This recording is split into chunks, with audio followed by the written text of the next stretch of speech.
Good evening. Thank you for joining us. We'll go ahead and get started because we've got a lot of information to cover. Tonight, we're going to talk about the insurance options available to go with Medicare, Medicare Advantage and Medicare Supplement or Medigap. Hopefully everybody at home received the email that had the handouts. I sent it to everybody who's registered, so those attending in person as well. And we will be referencing those as we go.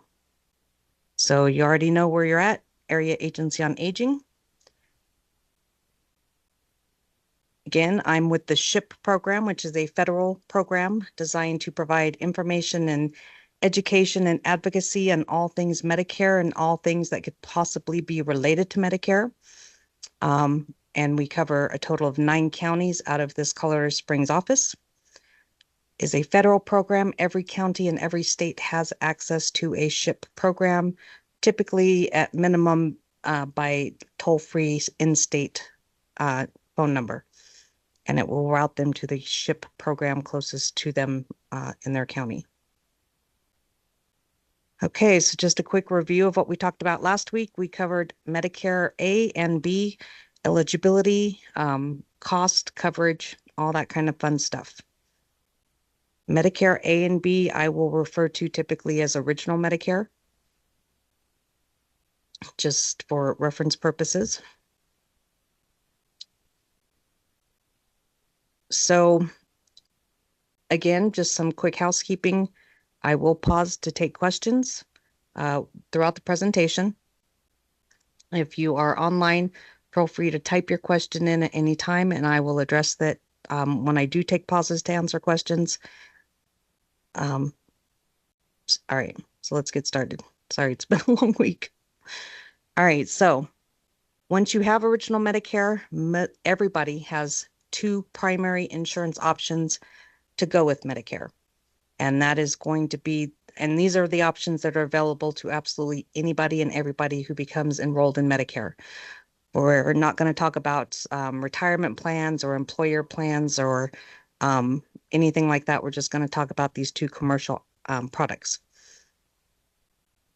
So again, Medicare Supplement, also known as Medigap. Medigap is the newer term for that type of insurance. And then Medicare Advantage plans, which sometimes is referred to as Medicare Part C. Both of these options do require that you be enrolled in both A and B of Medicare. They are both regulated by Medicare, and there are specific timeframes that you need to be aware of in order to enroll in these kinds of insurances. We're going to talk first about Medicare supplements or Medigap. I'm going to use those 2 terms interchangeably, unfortunately, because Medicare supplement is what they were called for many, many years. I've been doing this for 25 years, so I tend to go towards the older terminology than I do the newer terminology, but I'm getting there. So both two terms for the same kind of insurance. So what is it? Medigap insurance or Medicare supplement insurance is an insurance product that is specifically and solely designed to supplement the costs Medicare leave over. So it is insurance that is sold by private insurance companies. However, they do have to follow all state and federal rules, regulations, and laws for your protection. A Medicare supplement policy must say Medicare supplement insurance on the policy itself. The phrase Medigap comes from the thought process that this kind of insurance covers the gaps in your original Medicare benefits. There are typically 8 different levels of coverage to choose from for Medigap benefits. With the exception of Massachusetts, Minnesota, and Wisconsin, they have slightly different types of insurance available. And the cost for this kind of insurance does vary by the plan level that you choose, the insurance company that you choose, the zip code that you live in, kind of like car insurance. So there's, just like with any insurance, a lot of factors that go into determining what you're going to pay for it. Again, it only works with original Medicare. So you have to have A and B as your primary insurance. The Medicare supplement is your secondary insurance. You don't need to look at this kind of insurance if you have other options, such as you're already enrolled in a Medicare Advantage plan. You have other creditable coverage, such as retired military, TRICARE for life. You have retirement benefits, such as retired civil service or retired para employee. Because those entities, like civil service and para, provide options that coordinate with Medicare, if you use those retirement options, you wouldn't need anything else. In this scenario, when you have original Medicare A and B as your primary insurance and a Medicare supplement as your secondary insurance, you can go to any provider anywhere in the country and or our territories that accepts Medicare as your primary insurance, and the supplement goes with you. So wherever Medicare is good, the supplement is good. And that does make having original Medicare and the supplement the most portable or the more portable option. So if you plan on, snowbirding between here and another state, or you plan on traveling for extensive periods of time, this might be the more practical combination of coverage to go with. Again, you have to be enrolled in both A and B of Medicare to enroll in anything else to go with Medicare. When you first become enrolled in Medicare, both A and B, so even if you have Part A, you got Part A a year ago, and now you're just getting ready to get Part B because you're going to stop working.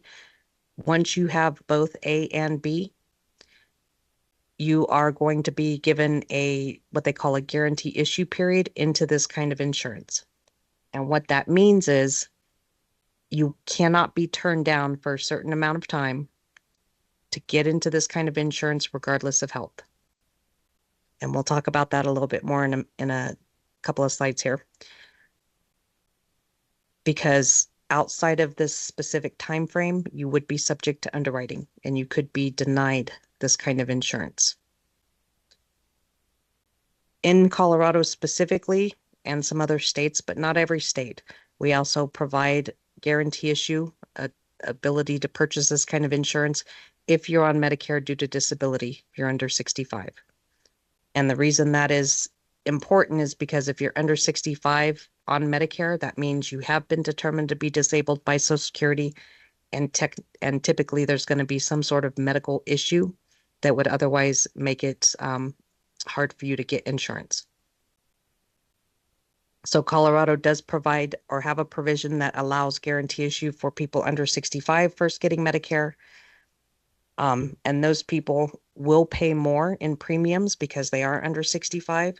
But if someone's under 65 on disability, when they turn 65, they get to start over brand new with Medicare, and they get a new opportunity to purchase that kind of insurance without underwriting. It's like they start over. So that is, for most people, the best time to purchase this kind of coverage is during that initial enrollment into Medicare, when you have an opportunity to get this kind of insurance without underwriting. Again, it's referred to typically as a guarantee issue period, and that guarantee issue period lasts for 6 months, starting at the date you have Medicare Part B in effect. So regardless of when Part A started, as soon as Part B is in effect, that's when your clock starts ticking for that 6-month window of guarantee issue, where you cannot be turned down for this kind of coverage from any company or any level of coverage, regardless of health. You could be on the operating table getting brain surgery, and they would still have to sell you insurance. But once that clock starts ticking, it typically, once it expires, you don't get another opportunity. There are some exceptions that might provide a smaller window of guarantee into this kind of insurance based on specific scenarios. And we will go over those scenarios. But typically, once that 6-month window expires, it's gone. And you have to be in a very specific scenario to get another one. So for people who do have any sort of pre-existing health concerns, this can be an important opportunity. The same rules that apply to the Affordable Care Act rules for insurance, where people under 65 can get insurance regardless of health. Those same rules do not apply to Medicare. And that is basically because Medicare has always had this opportunity for people to buy this kind of insurance without underwriting since the 90s, well before the Affordable Care Act came along. So it has a provision where underwriting is not allowed, so the same rules were not applied to Medicare or its products. So there, again, could be other opportunities where you might be down the road given a small window of guarantee issue into this kind of insurance based on specific situations. Those specific situations are primarily going to be some sort of involuntary loss of other coverage. Anytime you involuntarily lose any sort of coverage related to your Medicare, it was not your fault.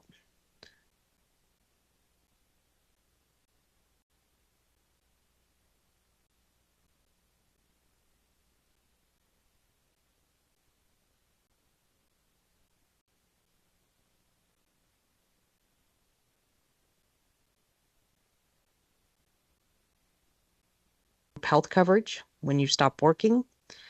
That can include losing retirement benefits if the employer simply decides to stop offering them, which I've seen happen before.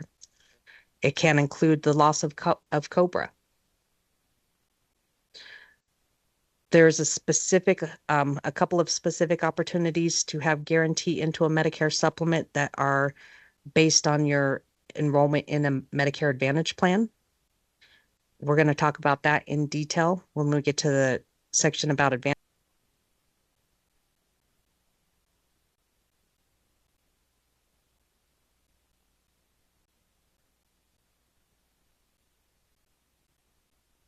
This kind of insurance, no matter how far down the road, for like a 60-day window, anytime you involuntarily lose other coverage.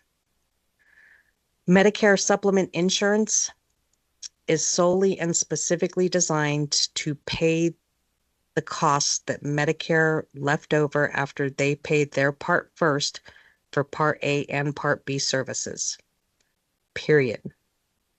So they are designed specifically to pay the Medicare deductibles for A and B.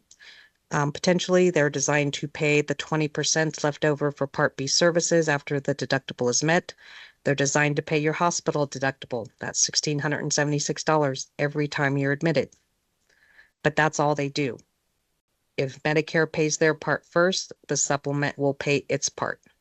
If Medicare does not pay for something, the supplement will not pay for that service either. So it only picks up if Medicare leaves something over first. That's all it will do. So as with Medicare, there are things that will not cover specifically, like long-term care, dental, vision, hearing aids. All those things that are not covered under A and B are also not covered under a Medigap or supplement. Yes, I was just going to say, any questions yet? Sorry. What was the question?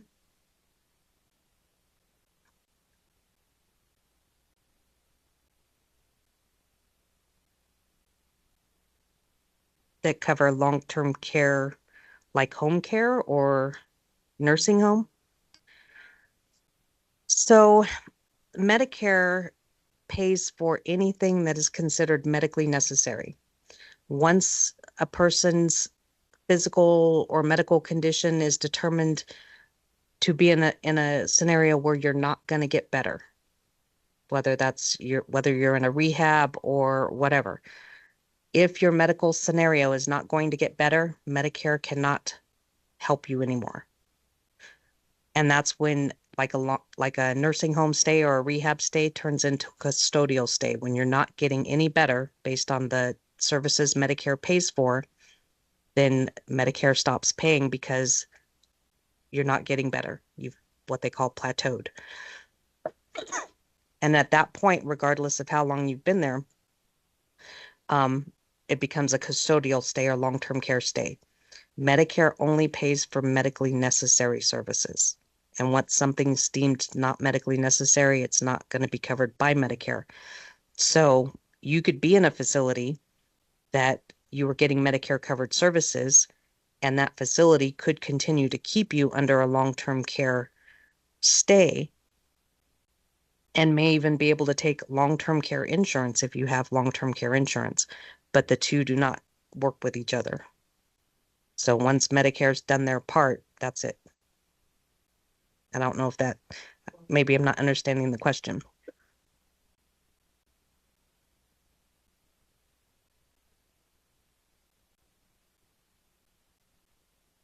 Oh, no. So you can be on long-term care, say you're at home, you have a insurance policy that's paying for in-home long-term care, but you still need to go see your doctor for a checkup or something, whatever. You can still go to that doctor and Medicare will still pay for that doctor's visit. So you can be on long-term care and still get services paid for by Medicare. But and certainly there are insurance companies that sell long-term care and supplements and advantage plans and drug plans and car insurance and whatever. So, but Medicare, it's not necessarily that Medicare is working with insurance companies in this regard, but there are insurance companies that can do more than one kind of insurance, I guess. Or am I still not understanding the question? Okay. So long-term care insurance used to be, pretty popular. And then I know when I first started this job, you could buy a spectacular long-term care policy for very low cost. And a lot of companies were selling them. They were selling them left and right. And then 10, 12, 15 years later, most of these companies are gone. They've been bought, they've been merged or consolidated with other companies. They've gone out of business. What a lot of these companies realized is that they were selling those policies for too little money. And when people started using them, they were not making any money. They were spending more than they were bringing in. So a lot of companies got out of the business. They're starting to make a comeback, but long-term care insurance isn't for everybody, and it's not cheap.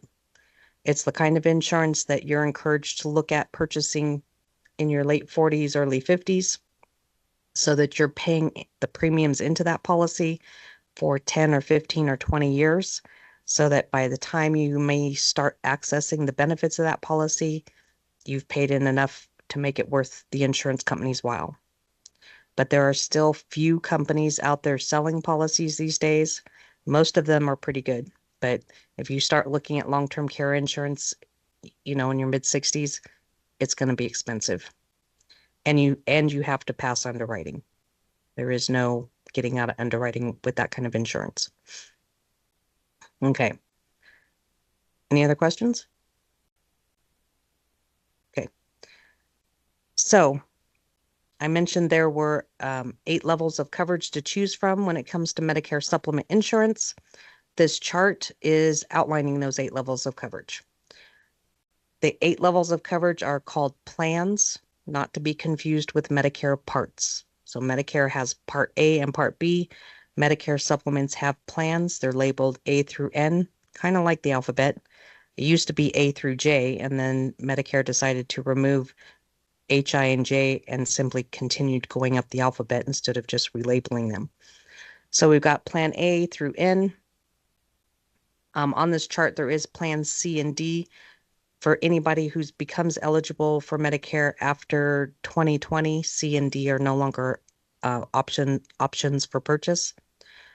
That's why they're grayed out.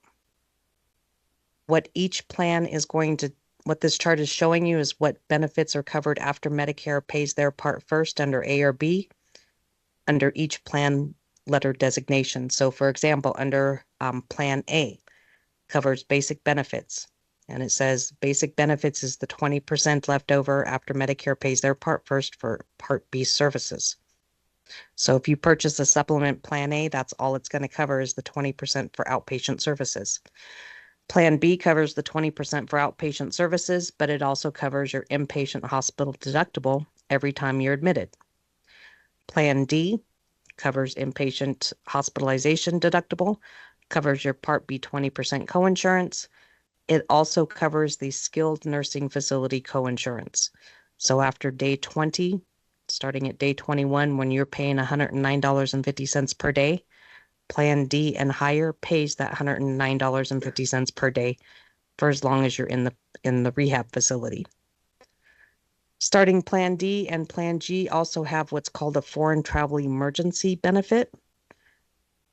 Medicare stops at the border of the United States and or our territories. So it does not go, it's no good to use outside of this country. The foreign travel emergency benefit within a Medicare supplement policy is not really insurance. Basically, it's a reimbursement.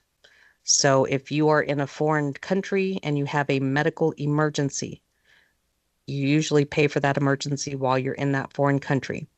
When you get home, you can submit that receipt or that bill for that medical emergency to Medicare. Medicare is going to send you back a denial because you were out of the country. Then you take that receipt and that Medicare denial and you submit it to your supplement, and it will reimburse you 80% of the cost of that emergency after a $250 deductible. So it's reimbursement, not actual insurance at the time. And if you do plan on traveling abroad, I do encourage people to look at getting travel insurance. But only 4 plans offer that. So Plan D offers basic benefits, hospital deductibles, skilled nursing facility coinsurance, and that foreign travel reimbursement. Plan G is almost identical, except that Plan G includes a benefit that no other plan offers, which is called Part B excess. Basically, there are 2 different ways doctors can accept Medicare as your primary insurance. One doctor accepts Medicare as your primary insurance on an assigned basis, and the other type of doctor is unassigned. Basically, what that means is when you go to your doctor for an office visit, and just a standard office visit, that doctor would charge anybody walking off the street with no insurance $300 for an office visit. But you have Medicare, and that doctor is obligated to bill Medicare. So you go for your office visit, that doctor is going to bill Medicare $300. When Medicare gets that claim, they're going to turn around and say this office visit is worth $100. And then they're going to pay 80% of that $100. That doctor accepts whatever Medicare said that service is worth, what the allowable is or what the assigned amount is, as payment in full. So that doctor is going to get paid $80 for Medicare. The other 20% would come from your supplement. Doctor gets paid a total of $100 out of the $300 he billed. He has to write off the other $200 as if it never existed. He accepts whatever Medicare assigned for that service as payment in full. When a doctor does not accept assignment, it kind of works the same way. You go to that doctor for an office visit. He bills Medicare $300. Medicare is still going to turn around and assign $100, pay 80% of that. But when a doctor does not accept assignment, that doctor is allowed to charge you, the patient, 15% more than what Medicare assigns. And that doctor is going to ask you to pay all of that up front. So when you go for that office visit, that doctor is going to ask you for $115 up front. They're still obligated to bill Medicare. Medicare is going to get that claim and send you a check for $80. And then going to send it to the supplement. The supplement's going to send you a check for $20. But if you have a Plan G, that includes that Part B excess charge or excess benefit, that plan would also reimburse you the extra 15% you paid up front. So you would get all of your money back. Without that Part B excess benefit, you'd get everything back except the extra 15%. Fortunately, there are not that many doctors in El Paso County that do that. Most doctors take assignment. I don't know about other areas or other states, but I know in this area it's primarily assigned for doctors. Plan K and L pay the basic benefits. They pay the skilled nursing facility. They pay the hospital deductible, but they pay them at percentages. So the premiums for K and L plans are lower because they pay less. So they only pay 50% or 75% of the Part B coinsurance or the hospital deductible or the skilled facility coinsurance. And they do have max out of pockets as indicated on the chart. It would be really, really hard to meet that max out of pocket, honestly, with those plans, even if you're having a really rough year, because that's only 50% or 75% of whatever Medicare left over. Plan M pays a percentage of the Part B. It pays, it pays a percentage of the hospital deductible, but it usually pays all of the skilled facility and the Part B coinsurances. Plan N, the last plan, is becoming really, really popular. It pays 100% after Part B for coinsurance, except for two services. Office visits, they're going to pay everything except $20, and that would be a copay for you. Or emergency room visits, they'll pay everything after Medicare except $50, and they're going to consider that a copay for you. Pays 100% for skilled care, pays 100% for hospital deductible. It has the foreign travel emergency benefit. Premium for Plan N, because of those two little copays, are much lower than for, say, a Plan G. A Plan G is basically going to be considered the Cadillac of plans. It's got the highest level of coverage. A Plan N is going to be very popular because it provides a good level of coverage. People are okay with copays these days because everything has a copay, and the premiums are less. Those are the two most popular plans sold these days. As far as I'm concerned, as long as you have a plan that covers basic benefits, hospital deductible, and skilled facility coinsurance, that's all you really need. That's the minimum. So anything less than that, such as Plan A and B, are not really adequate. But every company licensed to sell this kind of insurance can choose what plans they want to sell, and they are going to determine what the premiums are for those plans. Let me look at the question online real quick. So I do have a question online that says, if you are employed and have credible employer coverage and delay enrollment into Part B, are you able to delay supplement insurance for the guarantee issue timeframe? Absolutely. And that's because until you have Part B, that guarantee issue of 6 months, that clock does not start ticking until Part B is actually in effect. So as long as you're not enrolled in Part B, it's irrelevant. When Part B kicks in, that's when your clock starts ticking for guarantee issue into this kind of insurance. I have seen in the last 12 to 18 months, some companies that sell this kind of insurance are starting to play around with these policies a little bit. And now I'm finding several companies out there that are selling what they're calling an innovative, or there's other terminology that they use for it. But basically what they're selling is a Plan G. And Plan G does come in a high deductible option. If you noticed on that chart, it comes in a regular option, and it has the little asterisk that says it also comes in high deductible option. A Plan G high deductible option, what that means is you would have to pay up to, I forget what it's up to this year, 22,000 something. You'd have to pay that out of pocket just in the amounts that Medicare left over before that plan paid anything. It would be you'd have to be having a terrible year to meet that max out of pocket or that deductible amount before your plan kicked in. If you did a high deductible plan, the premiums are minimal, $50 usually on average, because you're paying everything after Medicare, even though you're paying a premium for that plan until you spend over $2,000.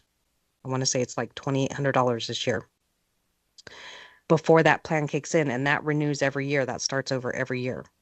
What these innovative plans are offering is they'll sell you a high deductible plan for the first 2 or 3 years, and then that plan will automatically become a regular Plan G and have full benefits at the end of that term. I'm assuming premiums will also increase a little bit at that time as well, but they're probably giving you really good deals on the premiums. So That is an option for some people who are, say you're really, really healthy and you don't really plan on using Medicare or a supplement anytime soon for anything significant. That might be a good option to consider if a company offers that. Otherwise, a Plan G again is going to be considered the Cadillac. It is the most sold option. Because it is the most sold option, the premiums stay regulated and they're very reasonable when compared to other premiums for other plans. But Plan N is very popular because it does have lower premiums, but still covers the first three basic benefits. In the email that I sent or the handouts that you picked up when you got here, there are two handouts. This is put out by the Division of Insurance up in Denver. We're very fortunate that the Division of Insurance does this for us because not every state gets this. And it's going to list all of the companies licensed to sell this kind of insurance in Colorado in alphabetical order. So the first half of this handout is going to have some good information. Basically, it's going to give you some paragraphs about everything I've just talked about. But the second half of this handout is going to have these charts that is going to list all of the companies in alphabetical order, front to back of each page. Each page is going to be assigned an age group. So the first page is age 65. That means it's age 65 to 69. You go to the next page, it's age 70, 70 to 74. It's going to have that A through N across the top, just like the chart that we just looked at. If you intersect company X with, say, column G, where those two intersect, if there's a number in that box, that is going to represent an approximate monthly premium for that plan with that insurance company. When I say approximate, keep in mind that these are estimated premiums for the 24-25 or the September of 24 is when we got these. So 24-25 fiscal year. But the premiums are also based on an 80202 zip code, a Denver zip code. Denver does tend to pay slightly higher premiums than we do in El Paso County. So these are ballpark. These are estimates. The purpose of this handout is to show you what companies charge more and what companies charge less. Because the bottom line is those A through J or A through N plans are set in stone. No insurance company can change any benefits outlined in those individual plans. So if you are looking to purchase a Plan G, a Plan G is a Plan G is a Plan G no matter who you buy it from. But premiums will vary from company to company for that plan. So it does pay to shop around. Yes, ma'am.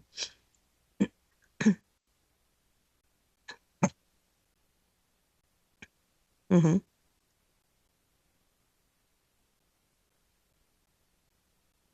Individual, yep.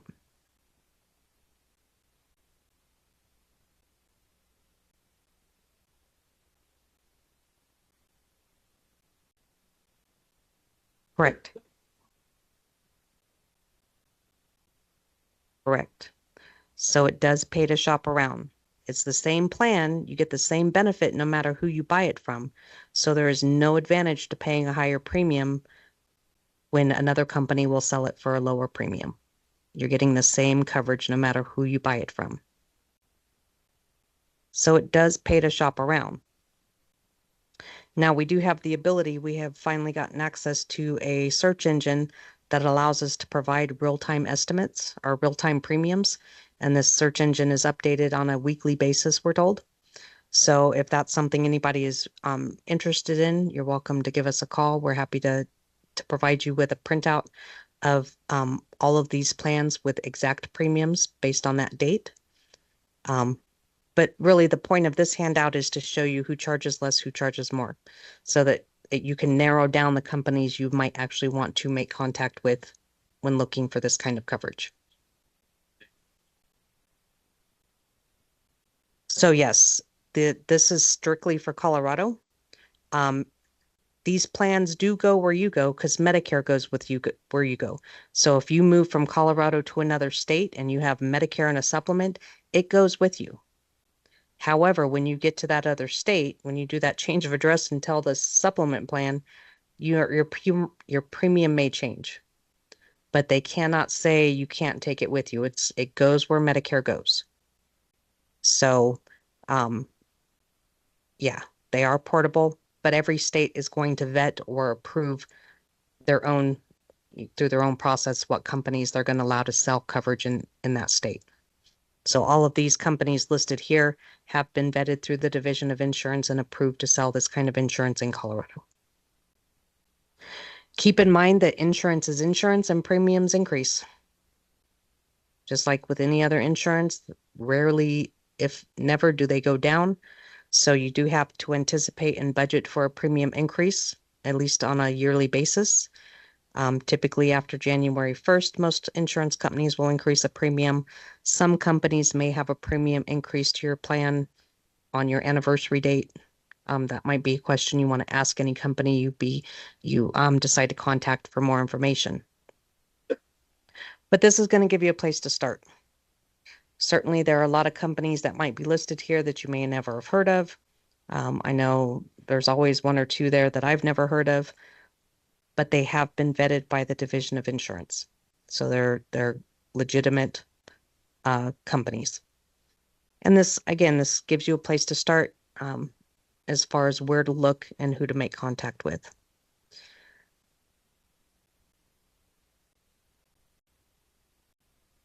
Any questions about any of that so far? So this is going to be your best tool. But again, we can provide, if you want to come in and sit down with us, we can provide real premium quotes based on the date you come in.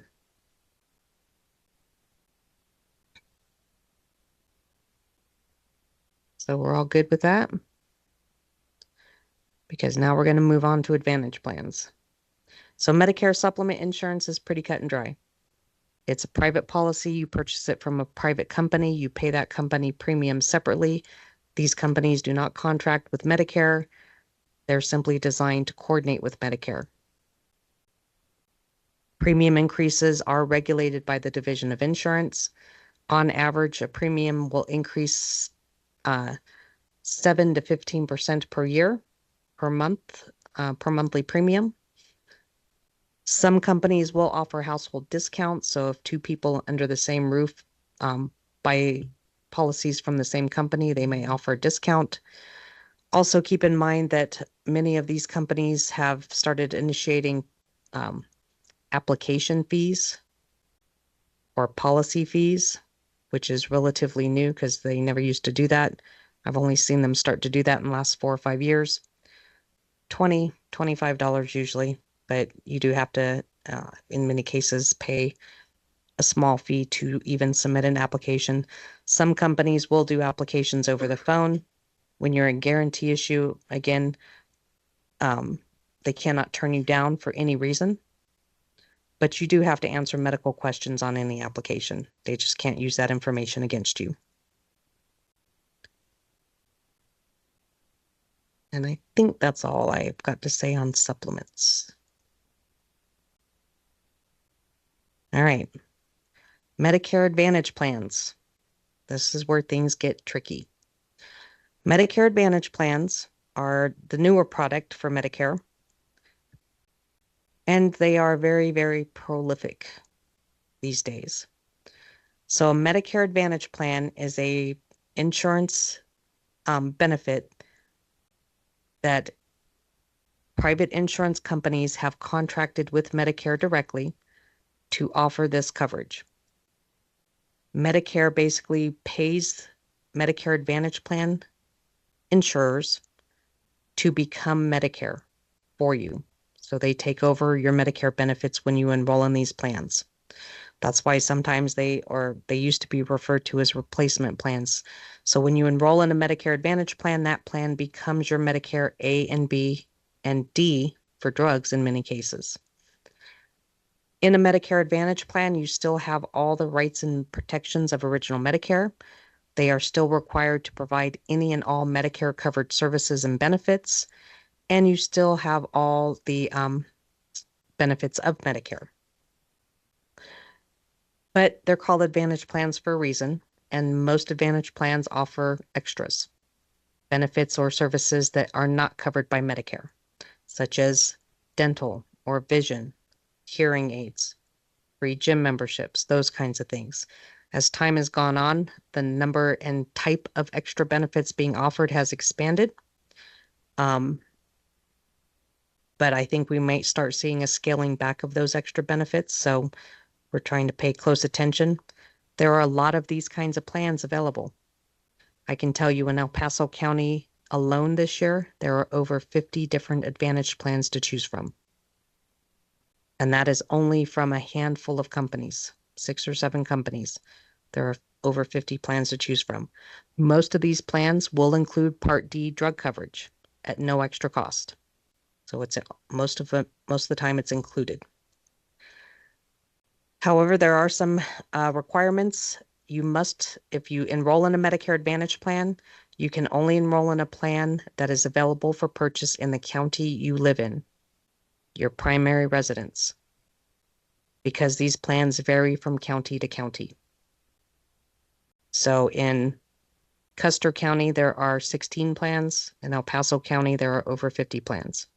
So you can only enroll in a plan available for purchase in the county you live in. Again, you must have both A and B of Medicare, and there are specific times that you can enroll in this kind of coverage. So, initial enrollment. Just like with everything else, when you first become eligible and enrolled in both A and B of Medicare, whether it's during your initial enrollment into Medicare, turning 65, or if it's based on, stopping work or whatever. When Medicare goes into effect, your initial enrollment into a Advantage plan or a separate Part D plan or a Medigap, all of those things, those time frames and enrollment periods can start at the same time, but they're all different times. So when you first become eligible and enrolled in Medicare, you also have an opportunity to enroll in an Advantage plan or a Medigap or a Part D. The difference is Medicare Advantage plans and Medicare drug plans or Part D plans have additional enrollment periods every year. So the additional enrollment periods specifically for Advantage plans, there's the annual election period, which is every year, October 15th through December 7th. That's what we typically refer to as general open enrollment, where if you have an Advantage plan or a Part D plan, or need one or want one, during that window, you can get into, get out of, or switch from one of those plans to another plan without restriction to be effective the following January. Medicare Advantage plans have their own enrollment period, which is January 1st through March 31st each year. If you are enrolled in a Medicare Advantage plan on January 1st, you get an additional 3 months to decide if you want to keep the plan you're enrolled in, or if you want to switch to a different Advantage plan, or you decide you don't want an Advantage plan at all, you want to go back to original Medicare. But you have to be enrolled in an Advantage plan on January 1st to take advantage of this 3-month window, because you can only switch to something else or get out of Advantage plans altogether. And then there are special enrollment periods. Medicare always provides a special opportunity to get into other coverage if you've involuntarily lost the coverage that you've had. For Advantage plans, because you can only purchase them in the county that you reside in, if you move from one county to another or from one state to another, you cannot take your Advantage plan with you. That is considered involuntary loss because it's not your fault.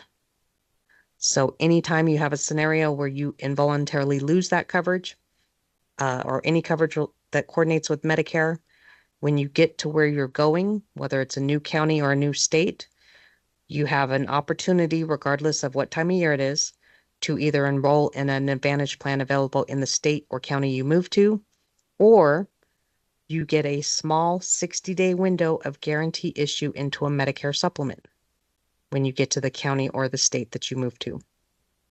So that is the primary way that you can have another opportunity to be guaranteed into a Medicare supplement. With Advantage plans, Medicare also provides an opportunity to test drive this kind of coverage. Because Medicare Advantage plans became so prolific so quickly over a very few years, Advantage plans went from having 2 or 3 to choose from to having 50 to choose from. And because of that, there's a lot of misinformation. There's a lot of misunderstanding about how these plans work and how well they'll work for any individual. So Medicare has created a couple of test drive opportunities. The first opportunity is one you can take advantage of when you first turn age 65 and enroll in Medicare. So it's called this special, it's the SEP 65. You can only use it if you're turning 65 and enrolling in Medicare at the same time. It gives you a 12-month test drive. So if you enroll in an Advantage plan when you turn 65 and you get Medicare, you can have up to 12 months to test drive Advantage plan to see if it's the kind of coverage that's going to work for you for the long haul. If at any time within that 12-month period, you decide Advantage plans are not for you, you can drop it at any time and still have guarantee issue into a Medicare supplement.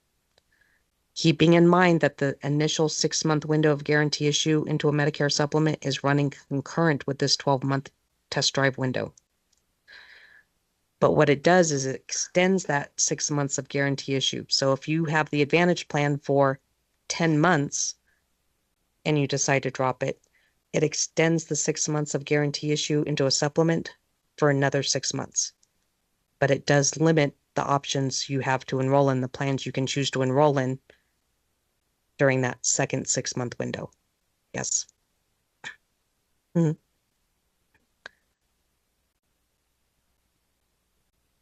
You have to be turning 65 and enrolling in Medicare to take advantage of this.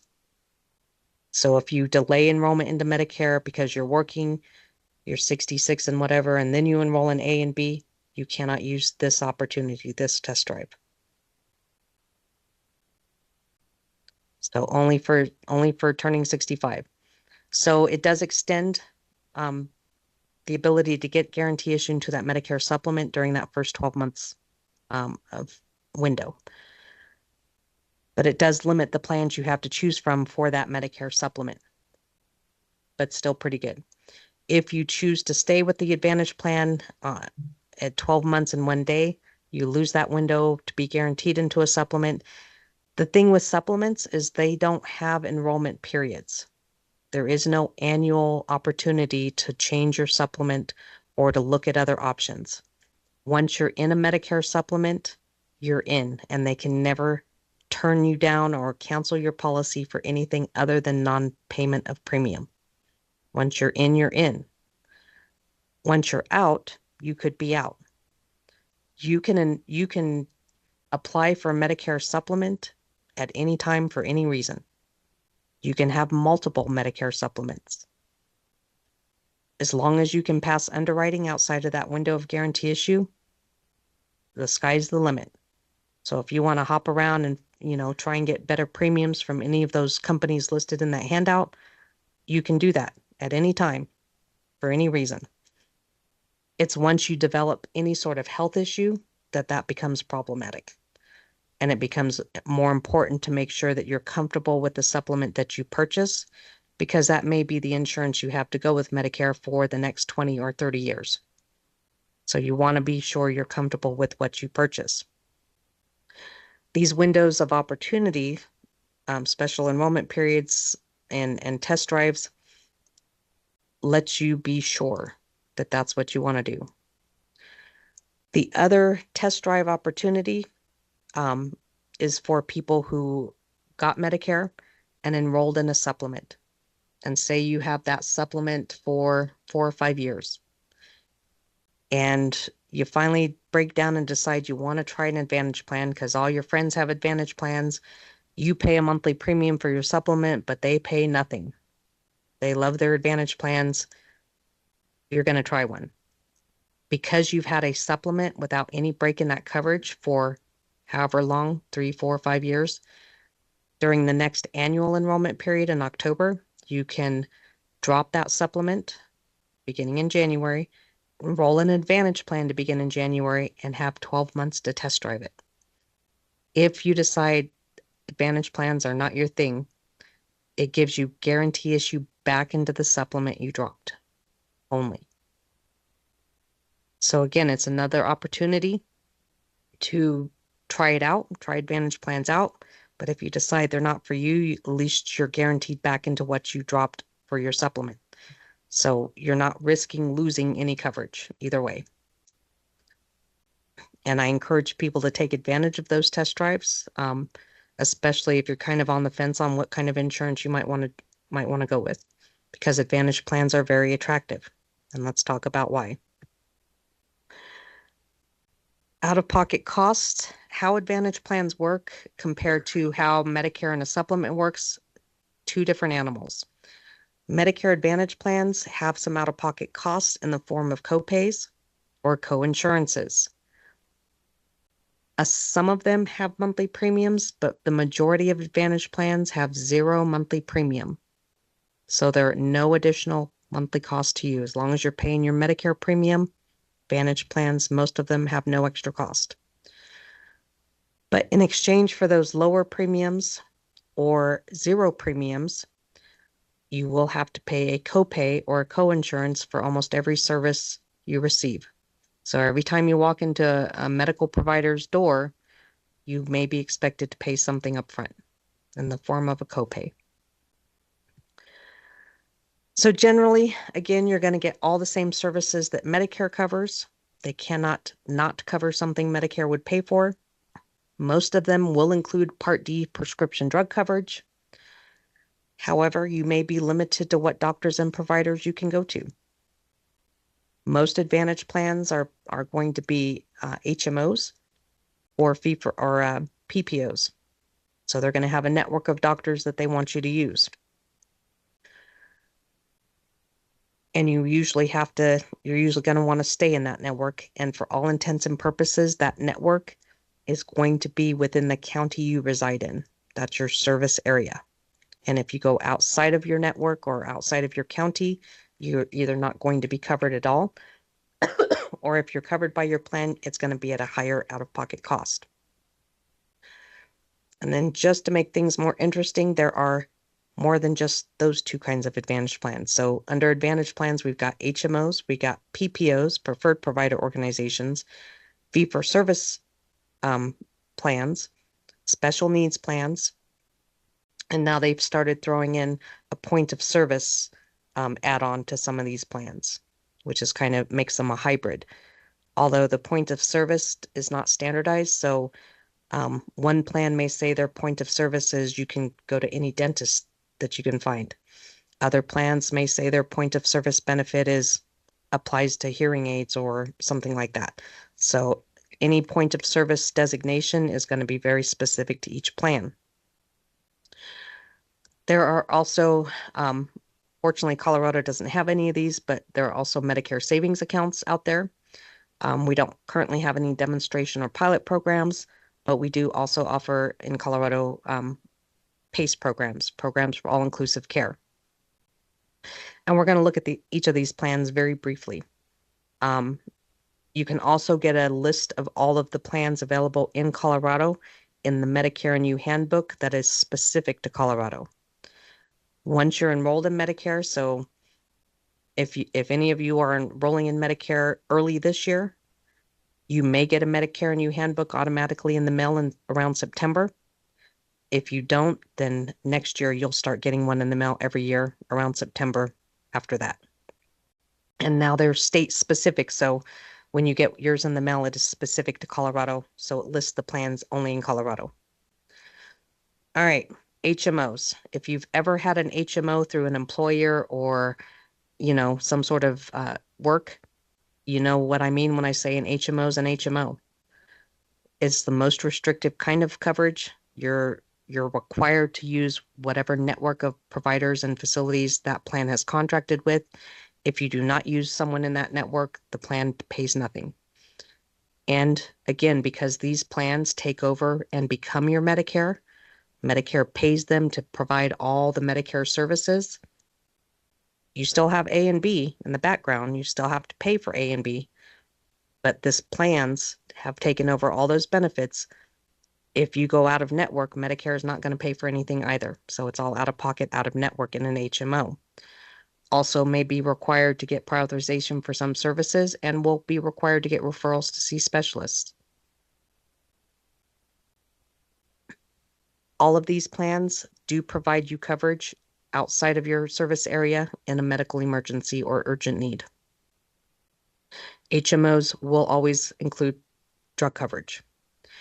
PPOs are a little more flexible, preferred provider organizations.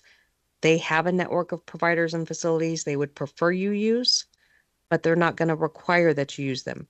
If you can find a provider that will take your PPO plan out of network, you're allowed to go out of network. However, you're going to pay a higher copay to do so, and it is your responsibility to make sure whoever you want to see is willing to take your plans in your plan and whatever that plan is going to pay them for whatever services you're receiving. That falls on you. But because you're allowed to go out of network, referrals are typically not required to see specialists. However, you may still be required to get prior authorization for some services. PPOs may or may not come with drug coverage. If they do not come with drug coverage, you wouldn't be allowed to pick up drug coverage separately. So these plans are usually geared towards, the plans without drug coverage are geared towards people who have other drug coverage options, such as veterans or retired military. Fee-for-service plans were originally designed to have no network. They were supposed to be the most flexible options out there. As long as you could find a provider willing to take that plan and whatever the plan is going to pay them, you could go anywhere in the country. However, these plans, unfortunately, were being sold in areas where no provider would take it, typically rural areas out in the middle of nowhere. So Medicare had to make a change to the rules, and now these plans are required to contract at least one provider in every service area so that there's someone there you can go to at least for primary care. But no referrals required. Again, it's your responsibility to make sure that the provider is willing to take your plan. Because there is no contract with providers that are willing to take this plan can make that decision on a case-by-case basis. They may take you one time, they may not take you the next. And again, that's your responsibility to find those providers. These plans also may or may not include drug coverage. If it does not include drug coverage, you would be allowed to pick up a separate drug plan. Special needs plans. Special needs plans are basically going to be Medicare HMOs, Advantage plans, but for very specific populations, such as people who are Medicare and Medicaid, people who live in like nursing homes or some certain institutions, or people who have qualifying health conditions, chronic health conditions. There are some plans out there that are specific for heart failure or things, diabetes, stuff like that. Special needs plans vary from area to area, state to state. And again, those plans are listed in the back of the Medicare U handbook. You can go to medicare.gov or call Medicare directly. PACE programs are also available, basically along the Front Range, not across the state. They are also basically HMOs, but they are also for a very specific population of people who are Medicare and Medicaid and who would otherwise have to go into a long-term care facility, because these plans are designed to help people stay at home. They provide more support to people so that they can stay at home. So they will do more intense case management, medication management, socializing. They'll do transportation, those kinds of things. And it's designed to just help you stay at home longer. All right. I'll take a quick pause there. Does anybody have any questions so far? It's a lot of information, but that's why I have handouts. Okay. In Advantage plans, again, you have all the same rights you do, and protections you have with original Medicare. You have some additional rights for Advantage plans, such as you have the right to be able to access providers. These plans are required to make sure that whatever service you need, they have a provider to provide it. You have the right to know how those providers get paid. If you disagree with something, you have the right to a fair, efficient, and timely appeals processes, and sometimes expedited appeals processes.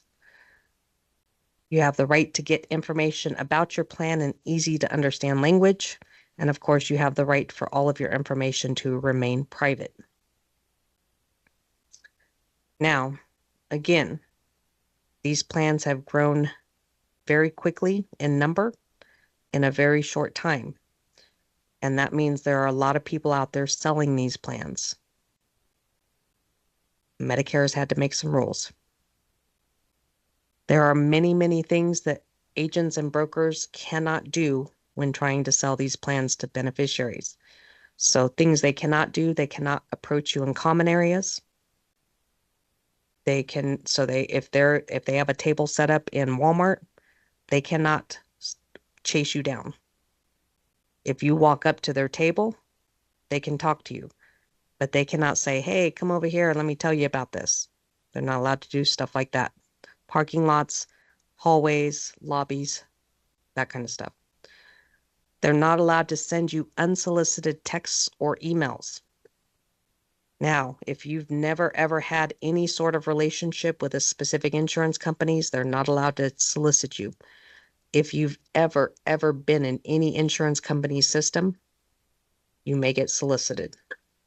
And that's regardless of when or how that was in the past. All emails, though, must have an opt-out option. They cannot use the term free to describe zero premium. Nothing is free. These are things that our tax dollars pay for and that our premiums pay for when it comes to Medicare. So they cannot use the word free when describing these kinds of plans or deductibles and cost sharing. There's zero premium, there's zero deductible, there's zero copay, but there's no free. If you want to attend an educational presentation that an agent or broker is having, for Medicare 101, for example, they're not allowed to require anybody sign a sign-in sheet because that's considered misuse of collected information. So you're not required to sign a sign-in sheet. They cannot make that a prerequisite of a marketing event either. So you don't have to sign anything ever. They can have sign-in sheets laid out, but you're not required to sign them. And they're not allowed to camp out in medical doctors' offices. I know sometimes I see them outside of pharmacies at Walmart or King Soopers, but they can't be in your doctor's office ever.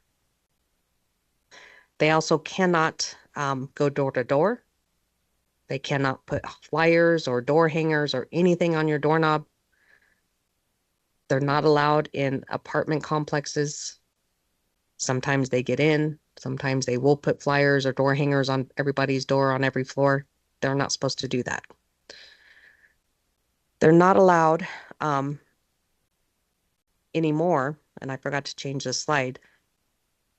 When these rules first went into place, if an agent or broker was doing a Medicare 101 event, an educational event, they weren't allowed for you to step out of that event and then they had a table where they try and sell you something, or they weren't allowed to try and sell you something during that educational event. Then the rules changed and they were allowed to have a sales table outside the event.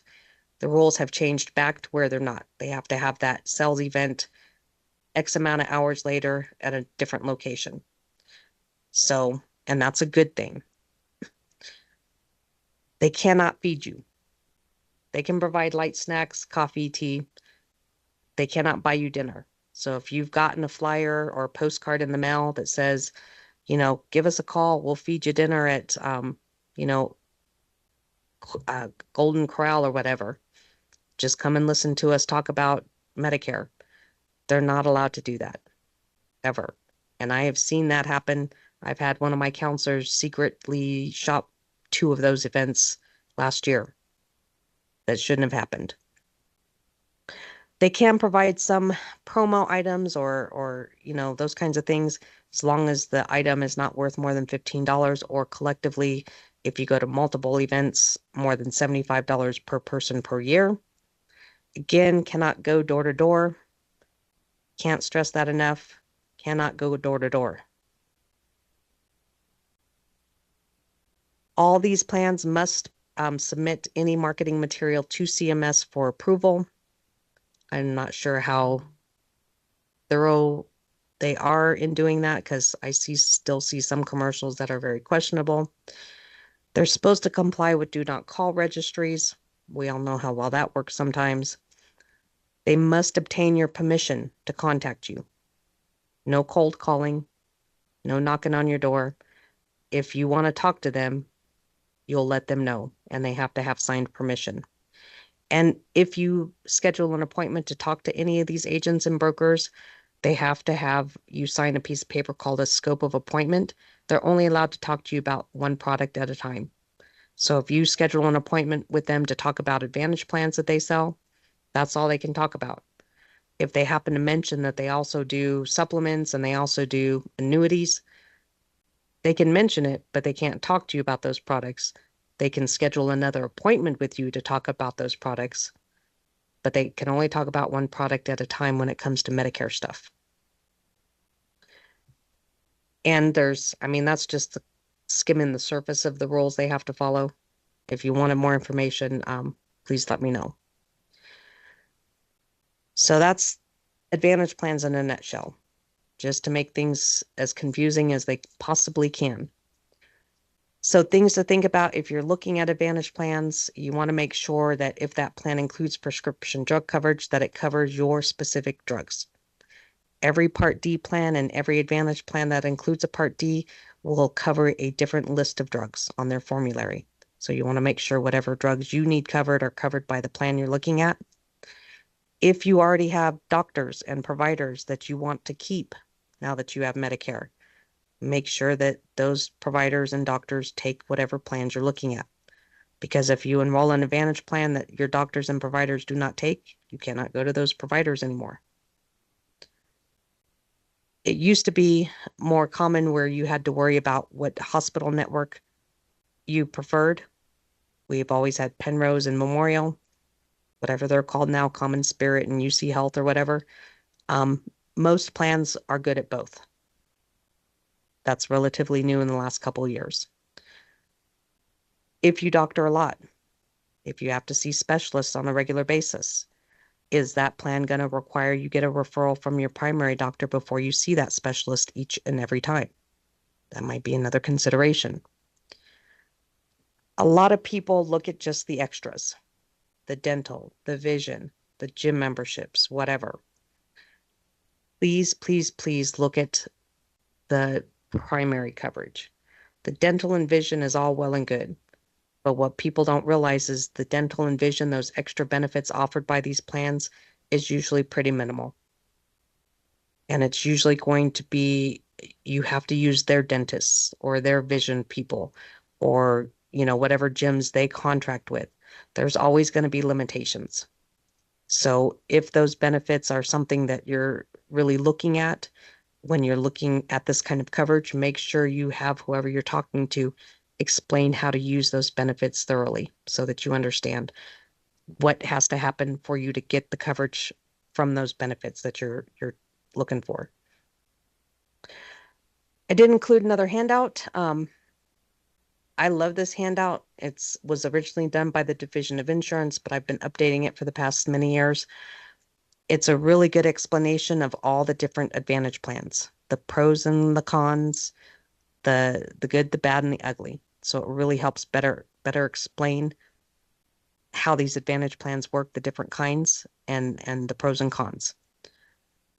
I also have, if anybody is interested, for the 9 counties that I cover, I've kind of put together like a side-by-side comparison handout for all the Advantage plans in each county. That's kind of going to give you like a summary of what your out-of-pocket copays will be for different services, a real brief listing of what extras these plans might offer, but no details, whether or not there's a premium, whether or not it includes drug coverage, whether or not there's a deductible. So it kind of gives you a side-by-side. And again, I have that for all 9 counties. If anybody's interested in any of these, please let me know. So that's Advantage plans. Any questions about that? And again, that's skimming the surface. Anytime anybody has any other questions, You're welcome to reach out, contact us. You're always welcome to schedule an appointment. Um, shoot me an email. I'm happy to answer any questions. Yes.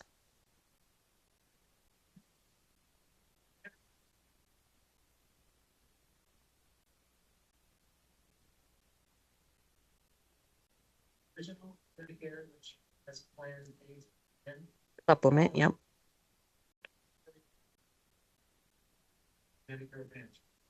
So those are the two primary options. Now, having said that, you don't have to go with anything. None of this is required. These are options that are available to choose from. If you want just A and B and you just are okay to just pay the 20% and the deductibles yourself, you can do that. Referred to as self-insuring, and some people do that. For some people, it's more cost effective than paying a premium. Everybody's situation is different, so you really have to look at all of those options. But yeah, this is optional. This is nobody says you have to do any of this.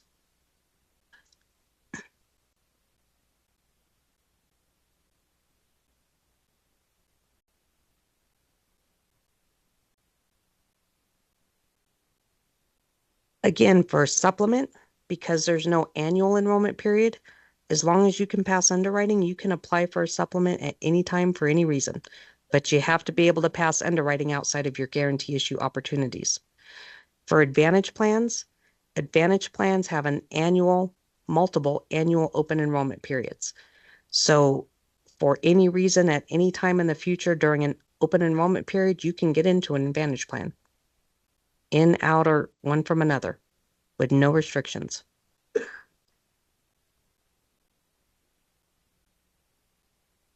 If you have an HMO, it's network only. If you have a PPO, you can go out of network, but you pay a little bit more. If it's a fee for service, it's all out of network basically, but you have to find the doctors willing to take it.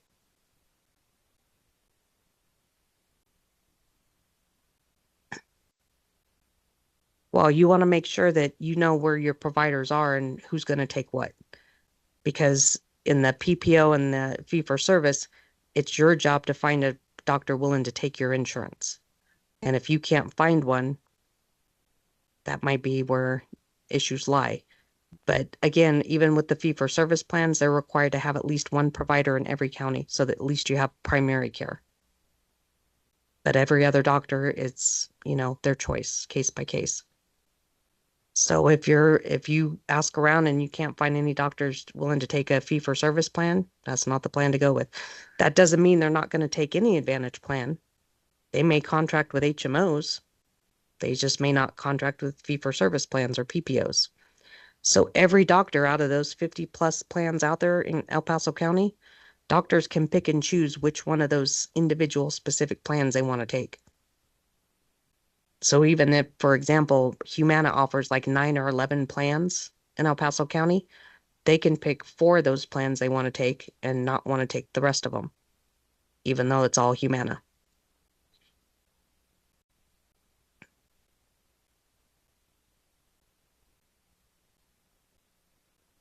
Mm-hmm.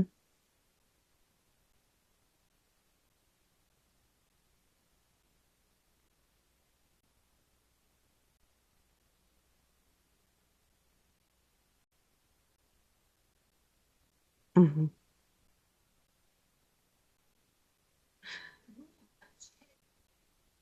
I, yeah, I would be really hesitant to encourage someone who's getting insurance for the first time and are in their 80s to look at Advantage plans because they can be so confusing. They may have already established doctors they don't want to lose, and they're going to be using services more, so they're going to spend more out of pocket.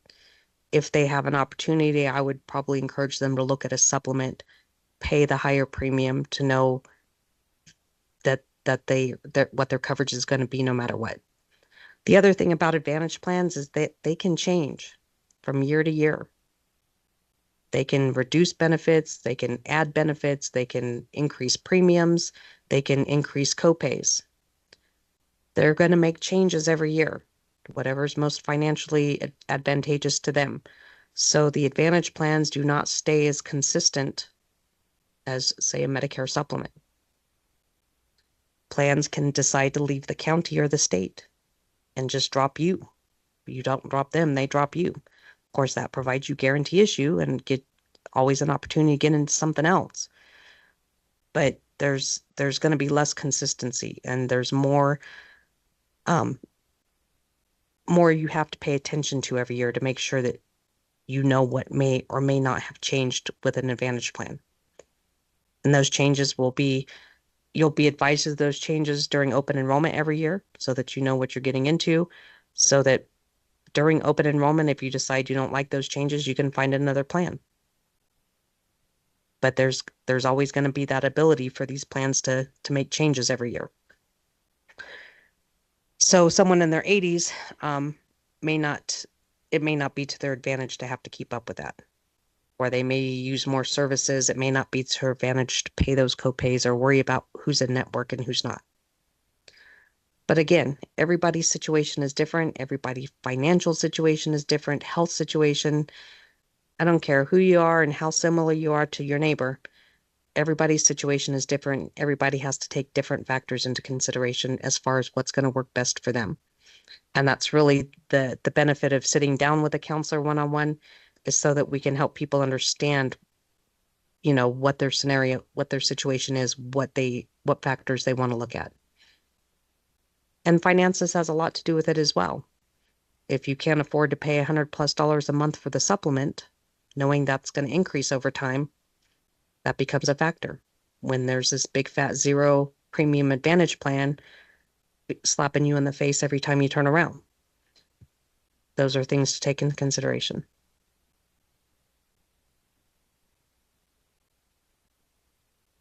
Any other questions, comments, concerns? Yes.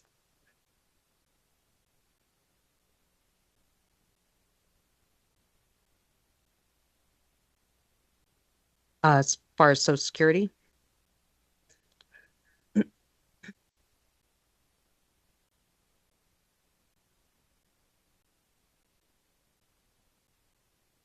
I do not. If I had a crystal ball, I would not need this job, and neither would you. Um, you know, especially right now, I have no comment. My job could be axed. My funding, I am completely funded federally through the ACL, the Administration for Community Living.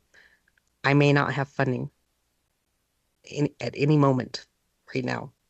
So I have no comment as far as what the future holds. Unfortunately. Um,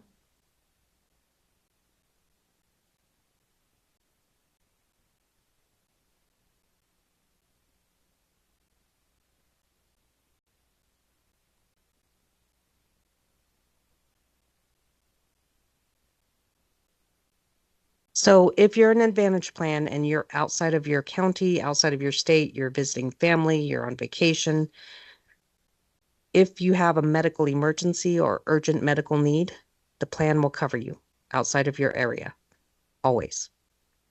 If you're staying with family for 3 or 4 months on an extended vacation and you need to go to the doctor for, you know, maybe you're getting the flu, that's not going to be considered an emergency. You would not have coverage with an Advantage plan. With Medicare and a supplement, it goes where you go. It's good for any reason, anywhere, anytime. And as long as Medicare pays their part because you needed something, the supplement pays the balance. So supplements with Medicare, original Medicare, do travel much better and can be a much better option for people who do intend to travel or have extended stays elsewhere.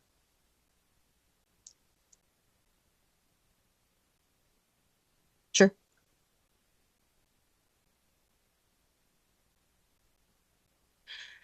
They can, yes. But you'd want to ask each plan specifically what those provisions are because they can vary from plan to plan. Yep. So that's going to be considered an extra, not a benefit of Medicare. So plans can choose to offer something or not. And if they do choose to offer something, from what I understand, it's very similar to what supplements offer. But it does vary plan to plan. And again, most of those kinds of benefits are reimbursement. They're not coverage at the time of need. So if you do intend to travel outside of the United States and or territories, I do encourage people to look at travel insurance. It's usually worth the money you pay for it. Any other questions? All right.